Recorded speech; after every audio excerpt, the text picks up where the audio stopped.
Ladies and gentlemen, boys and girls, and those who don't identify as either, you are listening to Ratchet and Respectable with Demetria L. Lucas. Oh my God. Last week on Friday, as soon as I finished recording, it was really late on Friday night, and I was like, you know what? I'm not going out tonight. I'm just going to lay it down. I have a big day tomorrow. One of my friends had invited me to brunch at her home. She invited some women that she thought I should meet, and it was 10:30 a.m. And I was like, okay, that's an early brunch for me. But I was like, new culture, new times. I got a couple bottles of Prosecco to take over to my friend's house. And then I had a lunch at 1:30 at one of my favorite restaurants with one of my favorite people. And then I was supposed to spend the entire afternoon at the Chalewote Festival. That's the one I told you about last week. It's the big street arts festival. It's been going on for about 2 weeks, but Saturday was the culmination of it. So like thousands of people, more black people than I've ever seen in one place in all my life, in Jamestown and Accra. Not Jamestown in Virginia. There is a connection. You pick up the people you stole in one Jamestown, and then you take them to the other Jamestown on ships by the Dutch or the Portuguese. That's not the point. The point is, I finished editing Friday's episode. I go lay it down. I'm on the phone with him before I go to sleep. Get off the phone. I'm all snuggled in my bed. I started sleeping like a caterpillar or a caterpillar going through transition. I cannot remember the correct term for that. I'm not sleeping under the covers. I'm like wrapping myself up in the duvet. It's very weird, but it's comfortable as hell. A cocoon. That's what I'm doing. I'm cocooning.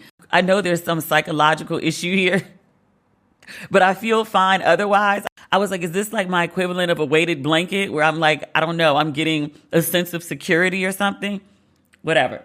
I'm trying to go to sleep, and then all of a sudden I have these horrible pains in my stomach, and they were so bad. I was like, am I having contractions? No, I had food poisoning. I know what I ate. I ate some bad fish earlier in the day on Friday. The fish was so good when I ate it that I finished my leftovers when I came home. But I threw up every ounce of it. Oh my God, I threw up for hours. You ever throw up and be amazed at how much you're throwing up and be like, wow, that was a lot? It was so fucking bad. Oh my God, I broke out in these night sweats, like I had chills. So needless to say, I had to call my friend who was throwing a brunch specifically in my honor so I could meet and know people in Ghana.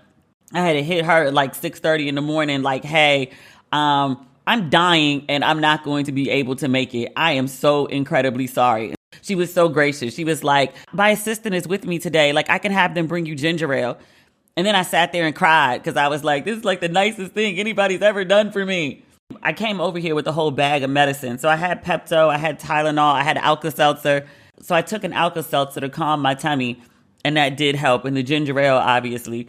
And then I just laid in the bed all day because like my body had just gone through it, and I was scared to eat. Saturday was ungood. I had to cancel all my plans. I missed the festival. Such is life. Sunday though, I went to the beach with Davita and her group. I told you she has a group of travelers in town for her KLA Goes to Ghana trips. And on Sundays, they always do a beach day to Labadi. I met them at a restaurant nearby, my actual favorite restaurant in Ghana. But I didn't go for brunch because scared of food. And then we took the bus to the beach, and I laid in the sun and felt the breeze and looked and listened to the water, which you know is good for cancers. Like, we like being near water. By Monday, yesterday, when I woke up, I was back to 100%. 100% to the point that I was like, oh, let me do all of my errands and housework today. Ran to get money exchanged, only to find out that the money exchange place is closed. And I was like, I mean, it's not the only one. It's just the one that everybody goes to. So now I got to find another one. Okay. But I got all the way up there, like a 15-minute drive, only to walk in. And I was expecting there to be a really long line because the exchange rate for dollars is really high right now. It's not even that the dollar is strong. It's that the CD is depressed. But I was expecting there to be a really long line, and there was literally no one because there was a sign on the window that said XYZ is closed until further notice. I was like, what? Like, how the exchange place closed? Did they run out of money? I don't know, but they closed, and I'm running really low on CDs. So like anytime I go out with people, I'm using my card to pay so I can take their CDs. But then I realized the other day that my card, the foreign transaction rate is one thing. I can deal with that. The exchange rate for CDs to dollars on my card is 20% higher than what the actual exchange rate for CDs is. And I was like, oh no, all my money has to be converted. Like I went to dinner and it was supposed to be 120 and my card ran it for 150. I was like, absolutely not. We're done. So I'm trying to figure that out now. So I came back home. I got this bright idea to like wash all of my clothes. And usually I have to do it really early in the morning because the clothes have to sit out to dry. Let me explain that. So I have a washer / quote and unquote dryer in one. So it washes the clothes just fine, no problems. Because it's a hot climate, they don't have real dryers. Like I've stayed in 4 different apartments in Ghana. All of them operate the same way. So it's not just my dryer here, but the clothes don't actually dry. To dry is to spin the clothes for 2.5 hours, which I was like, that don't dry it. But it's not with heat. It's just spinning it. So to get as much moisture out as possible. And then you take the clothes, put them on a rack. In my case, my rack is on my balcony because it sits in the sun. And then you dry the clothes there. It usually only takes about an hour or two when the sun is out. It's overcast yesterday, which I didn't think about when I dried the clothes. So because it takes so long to spin dry the clothes, by the time I put them out, the sun is starting to go down. The sun sets here at 6:30. So I was like, I'll leave the clothes out overnight, no problem. I wake up this morning, torrential downpour. So when I first wake up, like I'm chilling in bed, I'm listening to the sounds of the rain. I'm feeling like very Love Jones. I really like my room. It's like all white with really dark mahogany doors. It's very aesthetically pleasing to me. I'm having a moment. I'm feeling really good. And then I was like, oh shit, because I realized the clothes were outside on the balcony. So I go get the clothes off the balcony. There's a ledge over my balcony from literally the balcony upstairs. So the clothes didn't get drenched. They were wetter than when I put them out the night before. So now I have a drying rack in the middle of my living room. And I can't go work out because all my workout clothes are wet. The living room smells great though. I used some washing pods, which took me forever to find. I kept seeing like detergent. I was like, I don't even know where to put detergent in a washing machine. It's been so long. So I had to go find pods somewhere else. But Fairy, it's got an undertone of white is right. But it was either that or the detergent. So I was like, fuck it. I bought the Fairy. The Fairy smells wonderful. Next time I'm going to find the stuff that starts with the P. That's what my mama's hairdresser used to use back in the day. He would order it from England, I think. Persil, one of those. But I really want to take a walk in my neighborhood because I really do like my neighborhood. And I told you I wanted to buy a condo or 2. The other day we were riding from the restaurant to the beach on the bus. And the bus is, it's a bus, like one of those VIP buses. So it's really like high.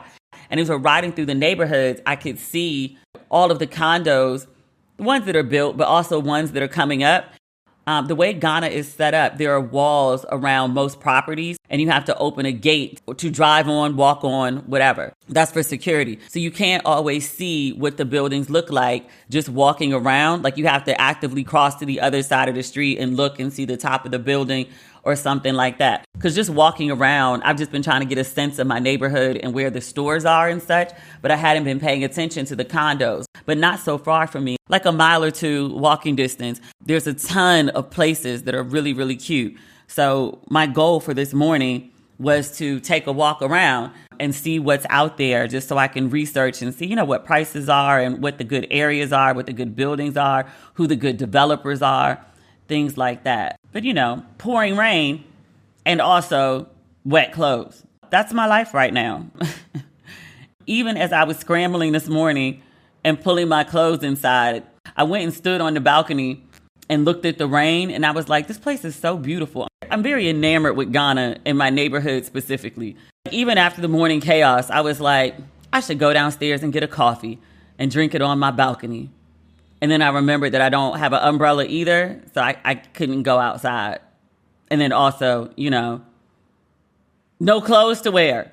I mean, like, no relaxing clothes. I would have had to put on a real outfit at like 7:30 in the morning to go downstairs. And I was like, that's not going to happen.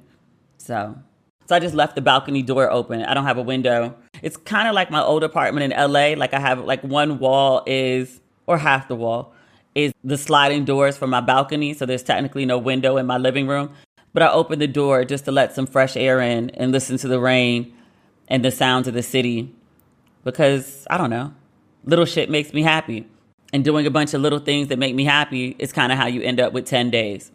I start every day with at least 30 minutes of cardio. It's essential to my well-being. It helps jumpstart my day, clears my head, and gives me energy. With the hot summer months here, we need to be proactive about keeping our bodies fueled and hydrated. 1 stick of liquid IV and 16 ounces of water hydrates you 2 times faster and more efficiently than water alone. Plus, liquid IV tastes great with 10 refreshing flavors like Concord grape, lemon lime, pina colada, and tropical punch. Sounds like summer, doesn't it? I use liquid IV first thing in the morning before my workout because I love how it makes me feel. And I'm partial to the lemon lime. I love the taste of it. Liquid IV contains 5 essential vitamins, B3, B5, B6, B12, and vitamin C. It's made with premium ingredients and non-GMO and free from gluten, dairy, and soy. I also love that Liquid IV is on a mission to change the world. For every purchase, they donate a serving to someone in need. To date, Liquid IV has donated over 24 million servings globally.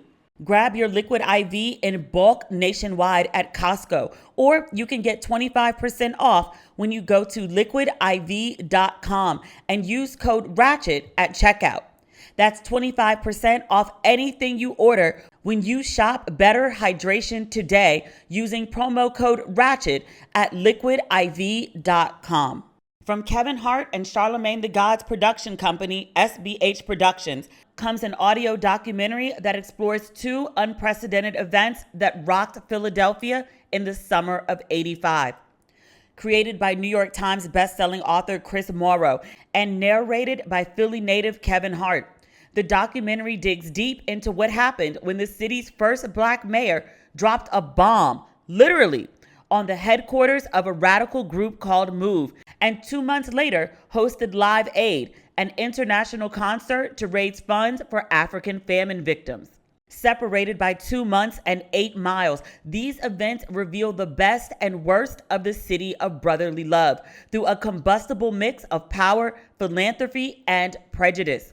Featuring interviews with people who directly experienced the events, such as Bob Geldof, Patti LaBelle, Daryl DMC McDaniels, and Mike Africa Jr. Hear it exclusively on Audible. Listen now at audible.com/summer of 85. That's audible.com/summer of 85. Lots of good news this week. Black folks are working. I saw that Star Jones is coming back to TV. She is taking over divorce court. I like Star Jones. She's good TV. She's good personality. I didn't realize until I was looking up the details on her going to divorce court that all of the divorce court, since like the 90s, that all of the judges on divorce court have been Black women. It was Judge Maybelline, and then it was Judge Lynn, and then it was Judge Faith, who only stayed for 2 years. Everybody else stayed for a bop. But Judge Faith Jenkins, is married to Kenny Lattimore, and they recently announced they were having a baby. She's also hosting another show, I think is it on Oxygen? Yes, an Oxygen original, Killer Relationship with Faith Jenkins. The show explores the beginnings of tumultuous relationships from their romantic beginnings to their twisted endings. Faith, who has served as a litigator, assistant DA, and judge, will be giving her expertise on these strange cases. So maybe that's why she's leaving divorce court. She's also an executive producer on the show I just told you about. So maybe that's why. But Judge Faith is unproblematic as far as I know, so we wish her the best. We can't wait to see the baby. But Star Jones, she did this great interview with the New York Post. And even reading it, I was like, I love this woman. Because she reminds you of who the fuck she is. Like, just in case you're like, Star Jones, we haven't seen Star Jones in a month of Sundays. Is she still relevant? Yes. Michael Starr, I don't even know if he was being shady or if he was just uninformed. But he asked Star Jones, he said, Star Jones, did you have to take any special courses to prepare for divorce court? This is the first question. She says, remember, I was the first Black person to have her own court show. This was Jones and Jury, which was on CNN back in 1994. So I had the background. Michael Starr, he asked her, he said, were you looking to get back onto television? Starr said, I wasn't. She said, I've been working so hard over the past few years in business and politics and doing political fundraising. I was in my car on the way to the airport to fly to Italy to speak at the Women's Forum for the Economy and Society when I got the phone call that this was a possibility. She's taping this in studio. There's no studio audience. The studio audience is on Zoom and Skype, I think they said. And it's a very intense schedule for her. They are taping 7 to 9 episodes a day.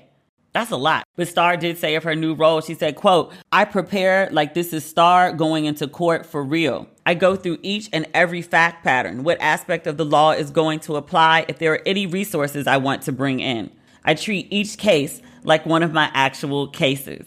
So apparently it started airing yesterday, August 22nd. I haven't been able to find where it airs, but I want to do that. Like I said, Star Jones is a good key. Solange. We haven't heard from Solange in a while. I knew she had gotten a divorce, and that takes a toll. But while she's been away this time, she's been composing music for the New York City Ballet. She will compose a commissioned score at the Fall Fashion Gala's 10th anniversary celebration next month. Solange is the first Black woman to have composed a score for a production. It's crazy to me that in the year of our Lord 2022, we are still having Black first. But nevertheless, I'm very happy for Solange to break this barrier. The event debuts September 28th at the Lincoln Center in New York City. It will honor actress Sarah Jessica Parker, the ballet's vice chair. Is there any other good Black news? I guess this counts as good Black news. Okay. Dennis Rodman announced that he is going to Russia to see if he can help Brittany Griner get home.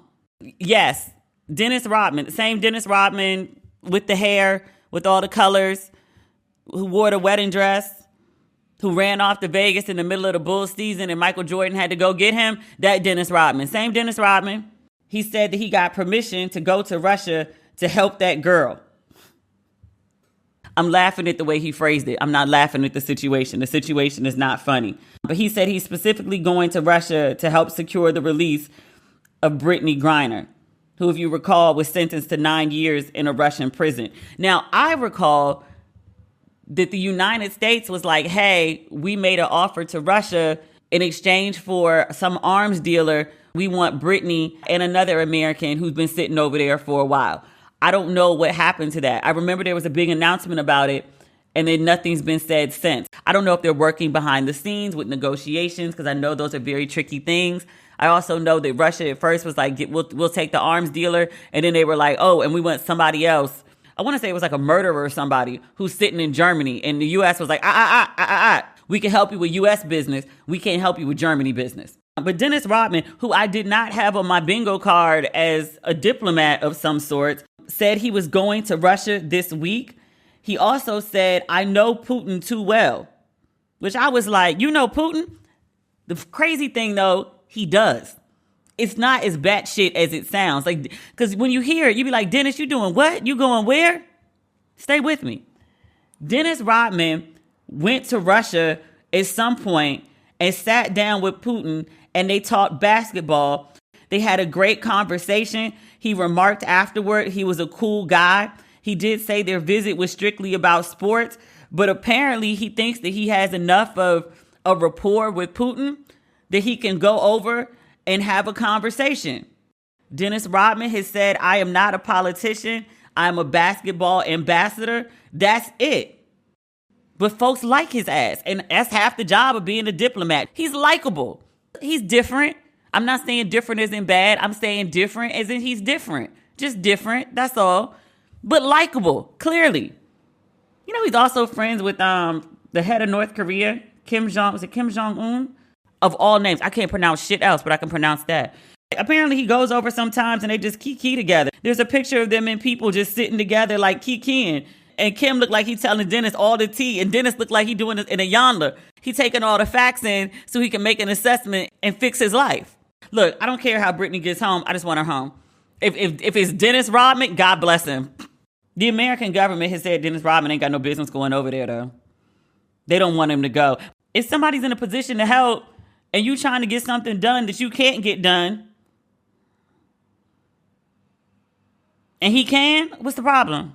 Let me see what Sports Illustrated said, because their headline is about how the Biden administration doesn't want Dennis over there.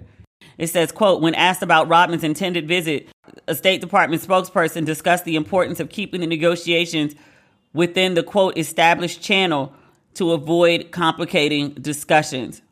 He noted that Rodman's visit would not be on behalf of the U.S. government. I was trying to figure out where Rodman got permission from, because he said, I got permission to visit.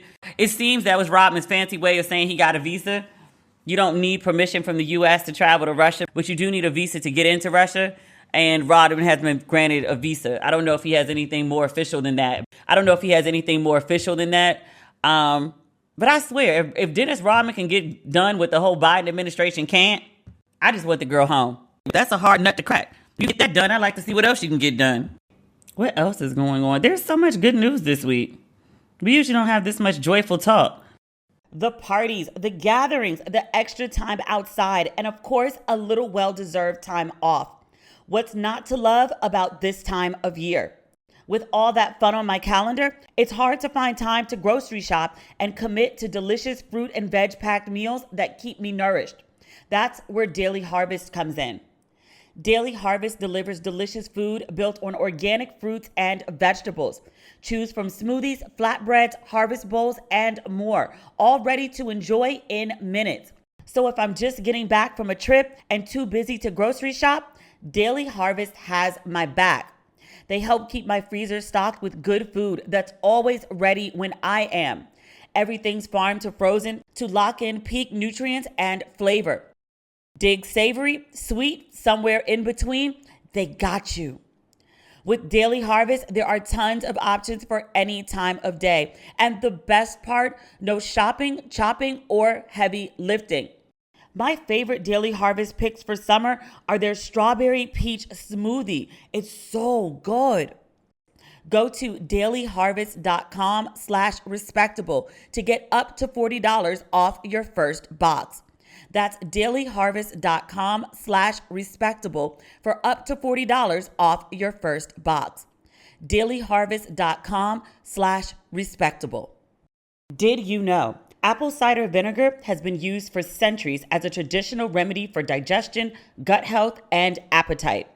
Goli ACV gummies are packed with essential B vitamins, B9 and B12, to help convert the food you eat into cellular energy. Vitamins B12 and B9, these essential vitamins support heart health, a healthy nervous system, immune health, and so much more. My stylist recommended I start taking ACV gummies years ago to promote hair growth and nail growth, and even to improve my skin. Goli ACV gummies are infused with a delicious flavor profile. They have an amazing, delicious apple taste, and with no artificial sweeteners, flavors, or synthetic colors. They're vegan, gluten-free, and non-GMO. Go to go.goli.com/ratchet and you will be brought straight to the checkout page with our amazing discount already applied. Can't get easier than that. Once again, that's go.goli.com/ratchet and make Goli part of your wellness routine today. These statements have not been evaluated by the Food and Drug Administration. These products are not intended to diagnose, treat, cure, or prevent any disease. I don't know which one of these to talk about next. The Game had an album come out. Apparently it didn't sell very well. He did an interview the other day. I saw the headline and I was like, this nigga. Because I thought he had pulled a Irv Gotti and was like running his lips about Maya, which he was kind of, but it was nowhere near what Irv Gotti did. We talked about how grimy Irv Gotti is, but I thought the Game had done about that over Maya. And I was like, what is with men spilling 20-year-old tea about these women who be so unbothered? Maya doesn't bother anyone. I mean, she's active on social media. She still has a presence. But like, she's not out here dragging people. She's not out here spilling tea. She's not out here saying crazy like conspiracy theory shit. Like, she really just minds her business.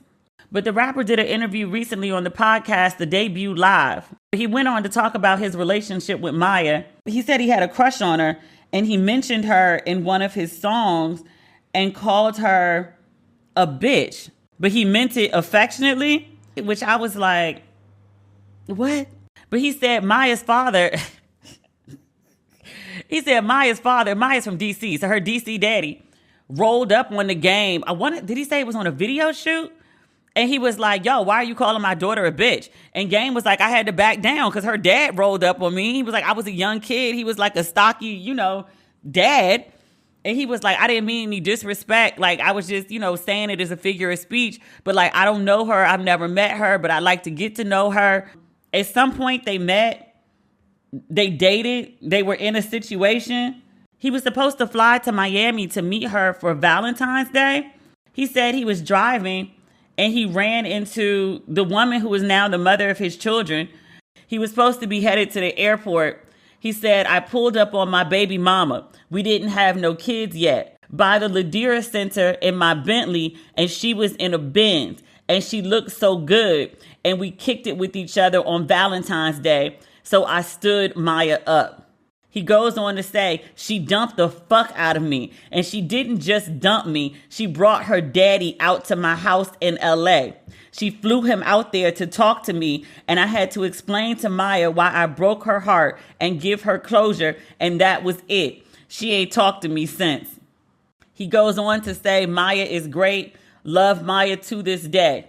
I was like, let me find out Maya and her daddy are kind of gangster.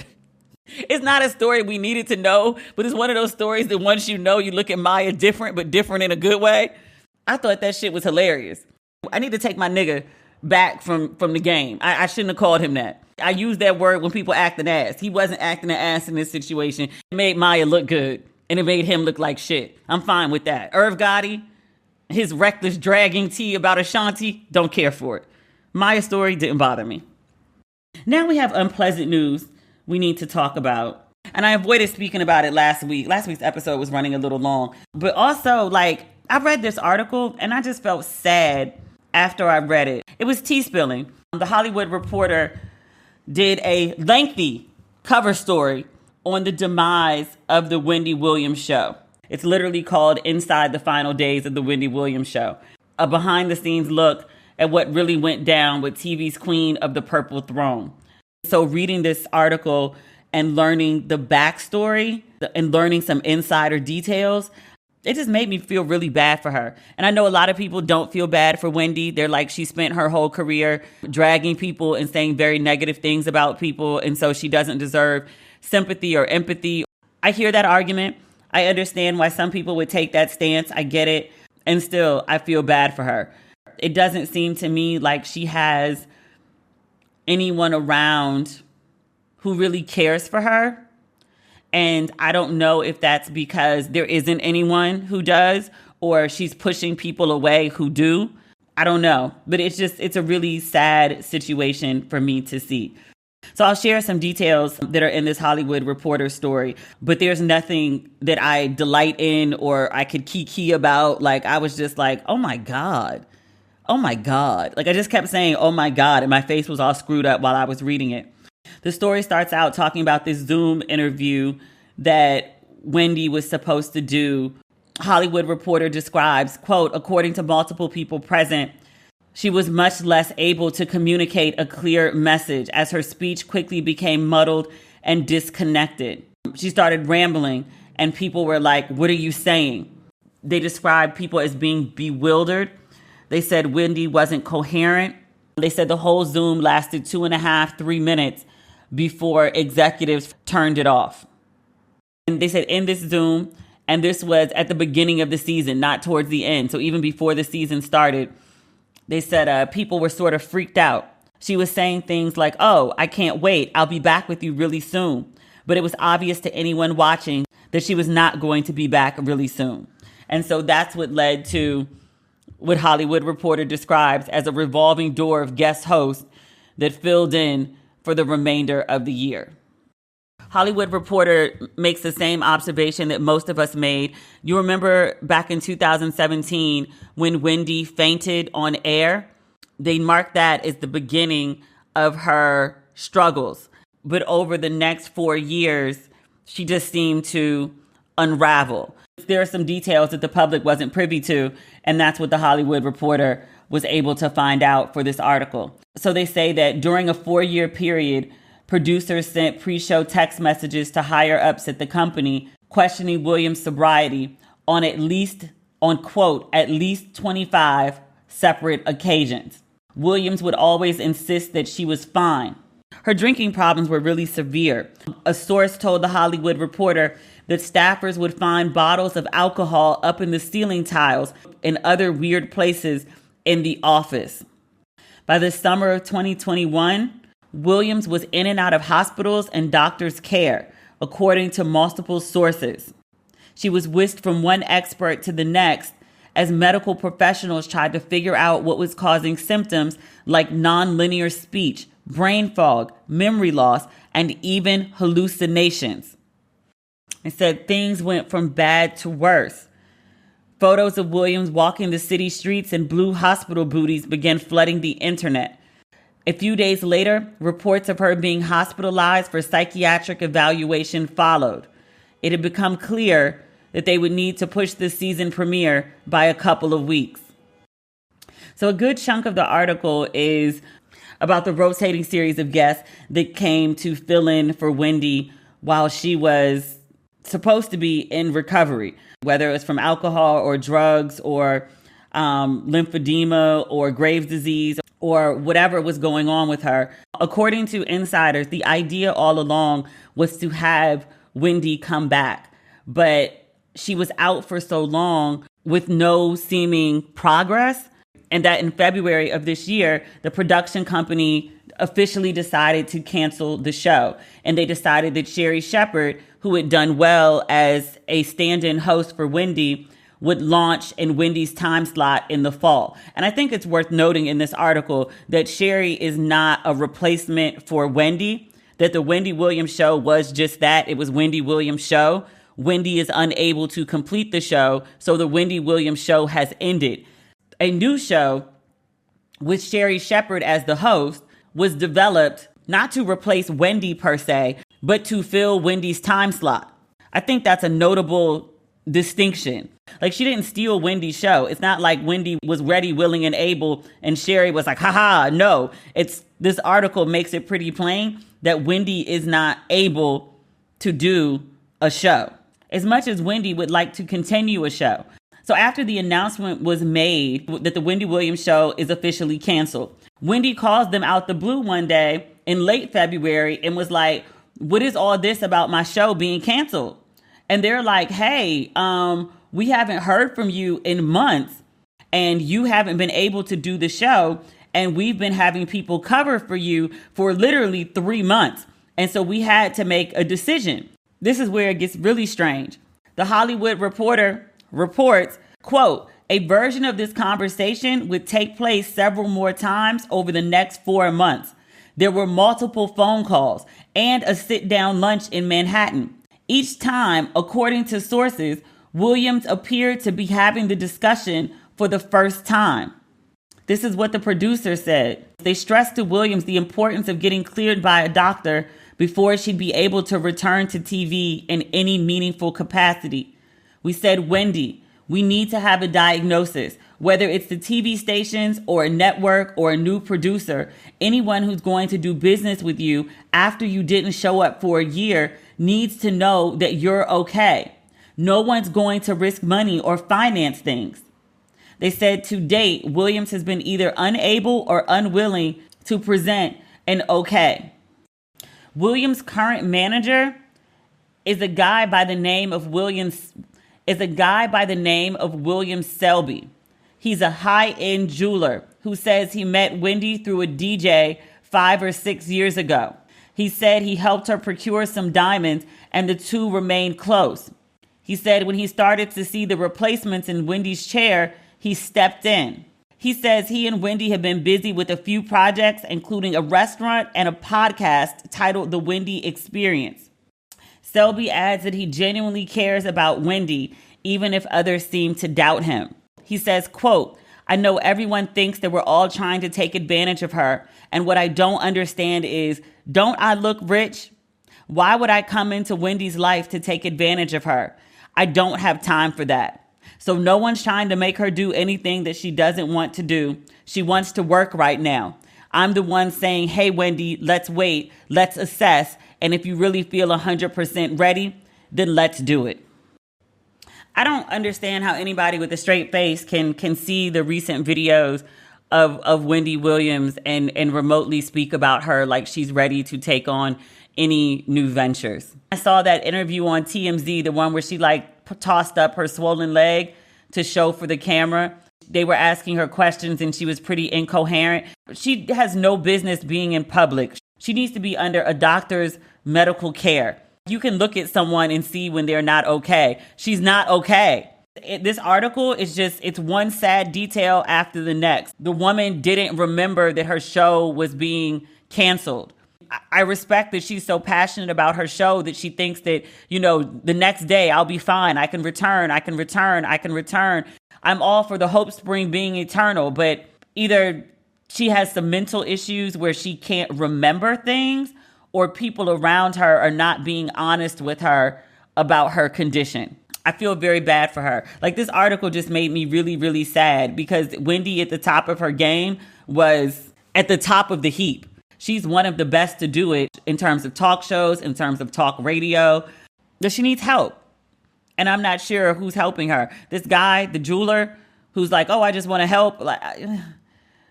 At the point where he was like, do I look like I need money? I was like, sir, you sound like Whitney talk about crack is whack. I would never do crack. And then come to find out she was doing crack. Sir, I want better for Wendy. And I don't mean better like return to air, be back on TV. If she could get to that place, that would be amazing. I would just like her to be in good, sustainable health and in her right mind, because it doesn't look like she's currently there. I want people around her that genuinely want the best for her, because I don't think she has that now. This just makes me really, really sad.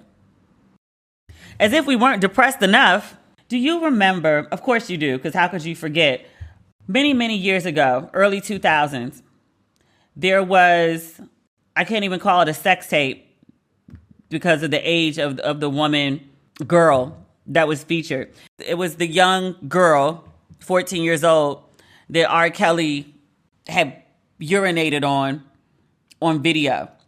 And everyone and their mother saw that video, including me. And this is not something I'm proud of. This is something, I'm telling you the story as it happened, that I'm actually quite ashamed that this was my reaction. There was talk of this video with R. Kelly urinating on a kid.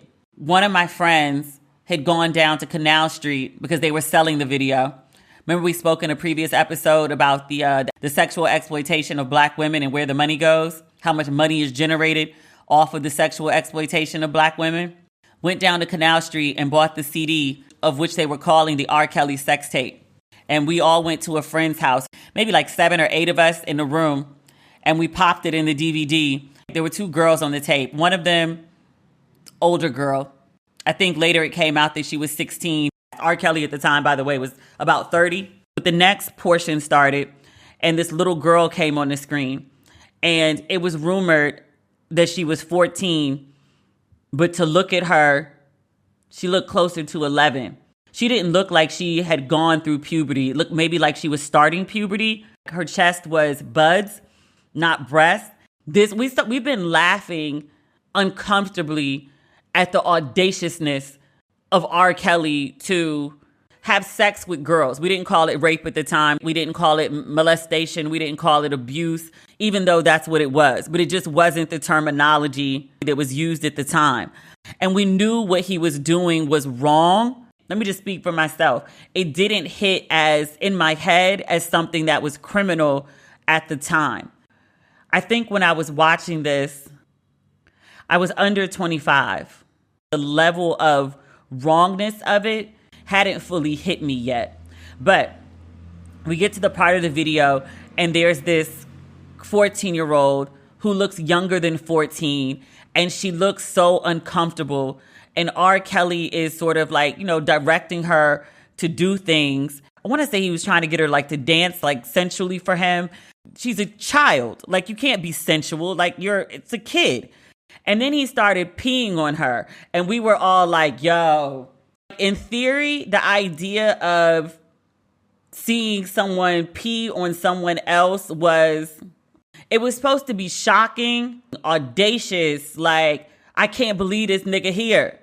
And then to actually watch it, I think we got through the first part of it and everybody was like, man, turn this shit off. Like, it was a collective, like, nobody wants to see this shit. Seeing it is when it hit me like, yo, this dude is really fucked up. It was always a punchline like, oh, R. Kelly peed on a kid. But then to actually see R. Kelly pee on this little girl was like, what the fuck? Like, what is wrong with you? I tell you this story because the young lady in the video is currently testifying against R. Kelly.